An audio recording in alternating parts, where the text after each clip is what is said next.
भगवन्तौ पुनः पुनः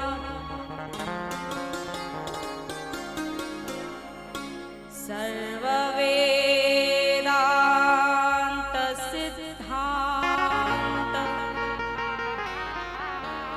गोचरं तमगोचरम्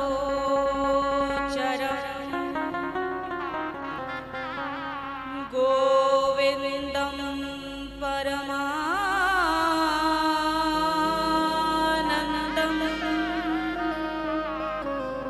सद्गुरुं प्रणतोऽस्म्यहम्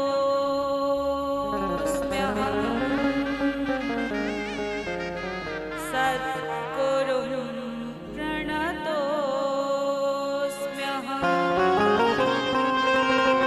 सद्गुरुं प्रणतोऽस्म्यहम्।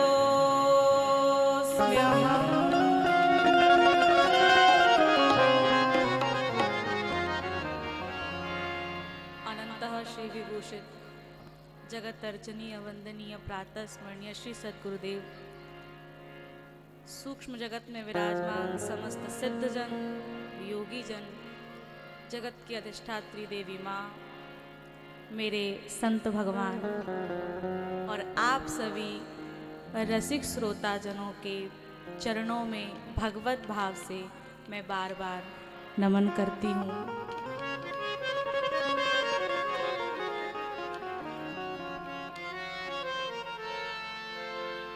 कल चर्चा चली थी, गुरुजी ने बताया था कि भगवान संतों के महापुरुषों के पीछे पीछे दौड़ते हैं, चलते हैं। निरपेक्षम मुनिम शांतम निर्वैरम समदर्शनम अनुव्रजाम्यहम नित्यम पूये येत्यं गृणेणुभिः। भगवान पीछे पीछे चलते हैं संतों के, महापुरुषों के, भक्तों के। क्यों? ताकि भक्तों के, संतों के चरणों की जो रज है वो भगवान के माथे पर लग सके, उससे भगवान का अभिषेक हो सके। पता है ऐसा क्यों करते हैं भगवान? क्योंकि परमात्मा भी इस बात को जानता है। किस बात को? तुम ते अधिक गुरु ही जी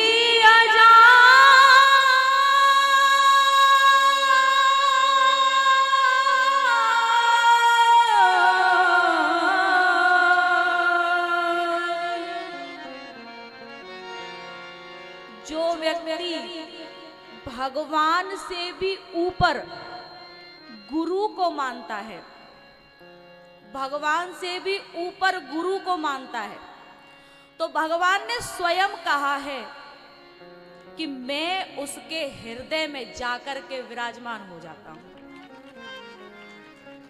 कुछ करने की जरूरत नहीं है, भगवान से भी ऊपर गुरु को रखने की जरूरत है बस।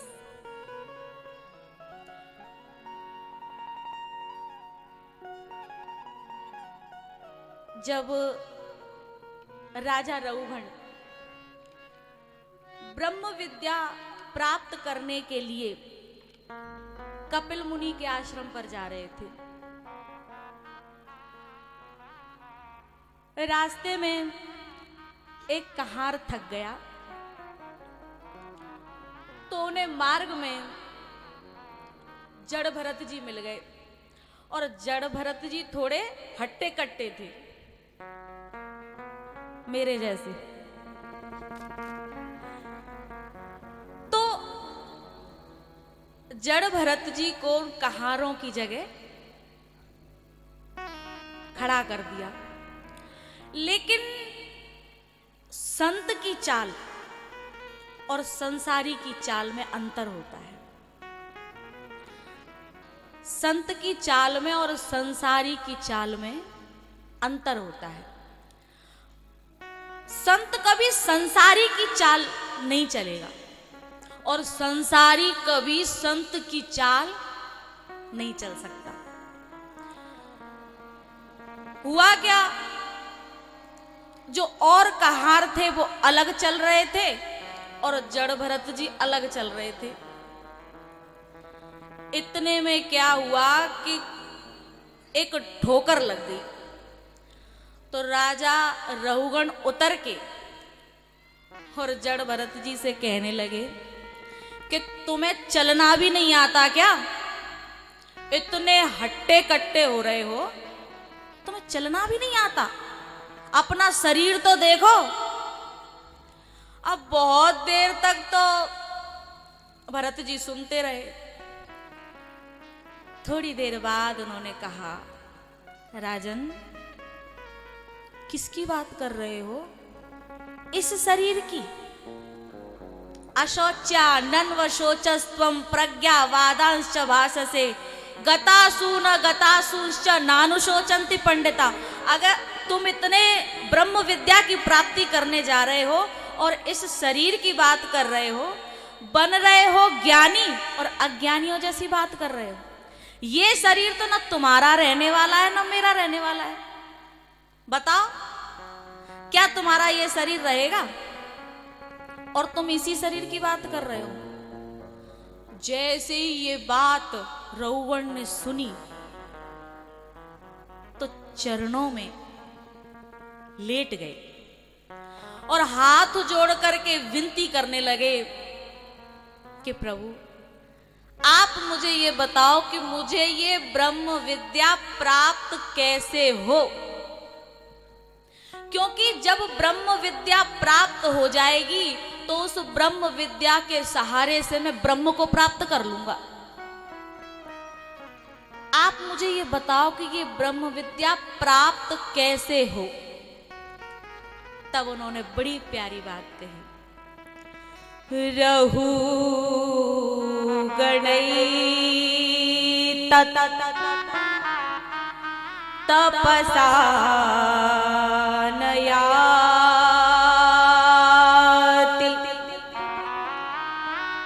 अरे रहुगण, ये जो ब्रह्म विद्या है ये तपस्या से नहीं मिलने वाली। तपसा नहीं आती, न चेत जया निर्वपना गृहाद्वा, न बहुत यज्ञ करने से मिलने वाली है, न छंदसा नैव जलाग्नि सूर्य ही, बहुत जल समाधि करने से, साधना करने से, स्वाध्याय करने से वो ब्रह्म विद्या प्राप्त होने वाली नहीं है। बोले तो महाराज ये तो बताओ ये ब्रह्म विद्या प्राप्त कैसे होगी। तब उन्होंने अंतिम में कहा, विना महत्पाद रजोभिषेकम।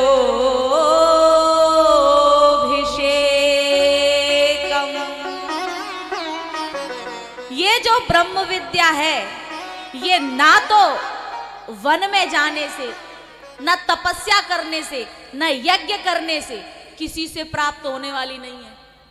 बोले तो कैसे होगी? बोले जब तक महापुरुषों के, गुरुओं के चरण रज से तुम अपना अभिषेक नहीं करा लोगे तब तक तुम्हें ये ब्रह्म विद्या प्राप्त होने वाली नहीं।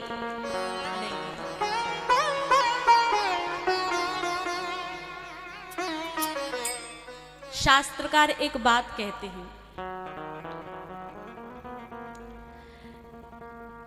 कि परमात्मा को सबसे प्रिय क्या है? शील। सबसे प्रिय है शील। तो ये शीलता मिलेगी कैसे? शीलता तब तक प्राप्त नहीं हो सकती जब तक किसी महापुरुष की हमें सेवा ना मिल जाए। और ये मैं नहीं कह रही, रामायण कह रही है। शील की मेला बिनु बुध सेवका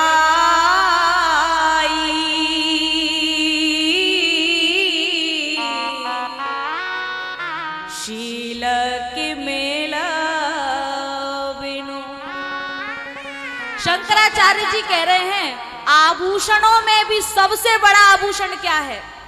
किम भूषणात् भूषणम अस्ति शीलम।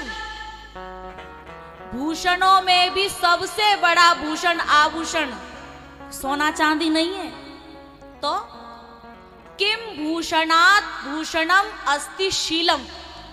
और जो व्यक्ति जिसे कुछ ना आता हो, न पढ़ना न लिखना, कुछ भी ना आता हो, केवल उसे एक चीज आ जाए, गुरु के समर्पित होना, गुरु की सेवा करना, बस जो उसे चाहिए स्वयं गुरु उसके सामने ला करके रख देता है।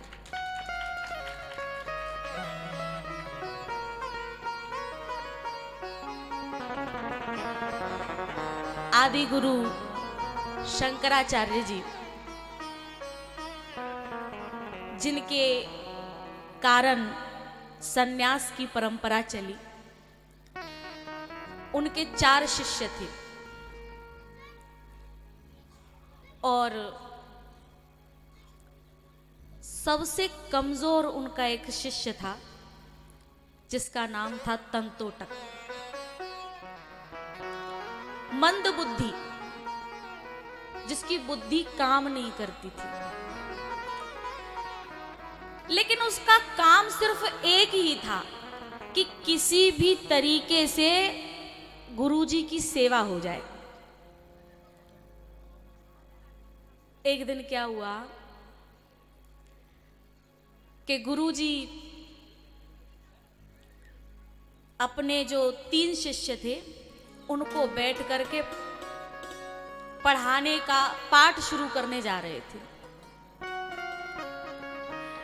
लेकिन बहुत देर हो गई, पाठ शुरू किया ही नहीं। तो जो 3 शिष्य थे उन्होंने कहा, गुरुजी आप पाठ शुरू क्यों नहीं कर रहे? तो उन्होंने कहा, अरे तंतोटक को आ जाने दो, तब पाठ शुरू करते हैं। तीनों ने कहा, आपस में, गुरुजी से नहीं कहा, आपस में कहने लगे कि एक तो वो खुद ही मंद बुद्धि है, आके कोई पाठ तो करने वाला वो है नहीं, उसे कुछ जल्दी याद तो होता नहीं है, और उसके चक्कर में हमारा और पाठ देर कर रहे हैं।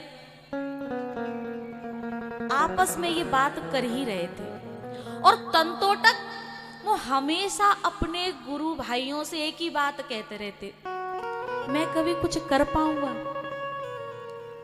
मुझे कुछ आता तो है नहीं, क्या मैं कभी कुछ कर पाऊंगा? मुझे तो ठीक से बात करना भी नहीं आता।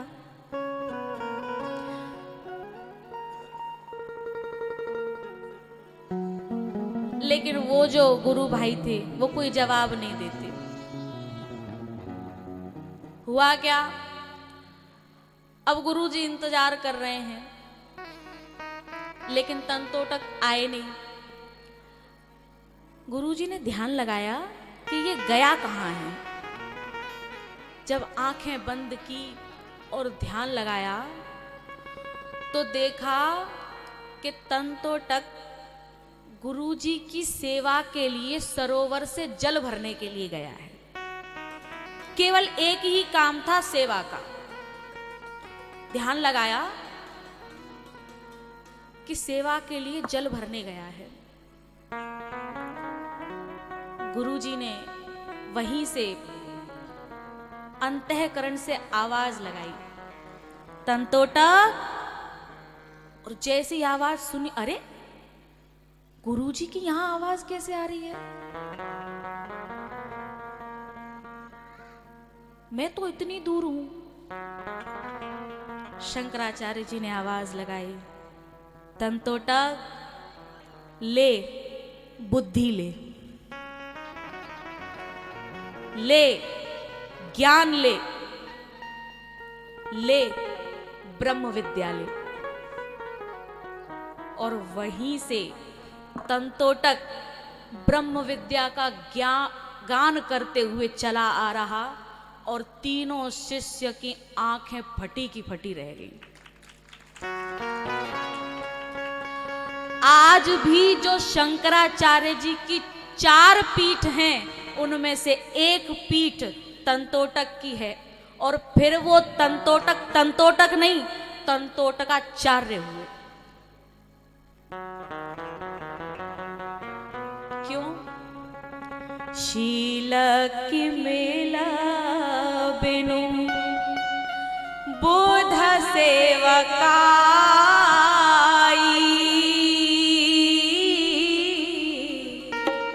शील की मेला बिनु।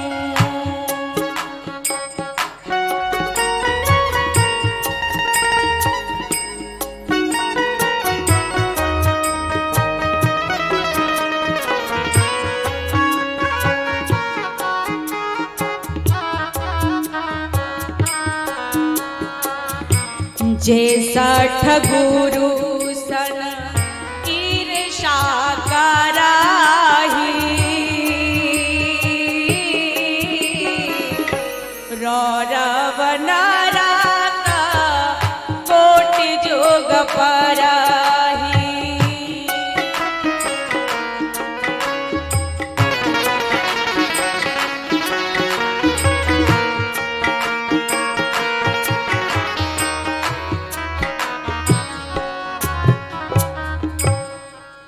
तो बस बात इतनी सी ही है कि कुछ भी करने की जरूरत नहीं है, कुछ भी नहीं, केवल और केवल गुरु की सेवा करने की जरूरत है, और बाकी सब परमात्मा तक को भी उंगली पकड़ के गुरु ला करके सामने खड़ा कर देता है।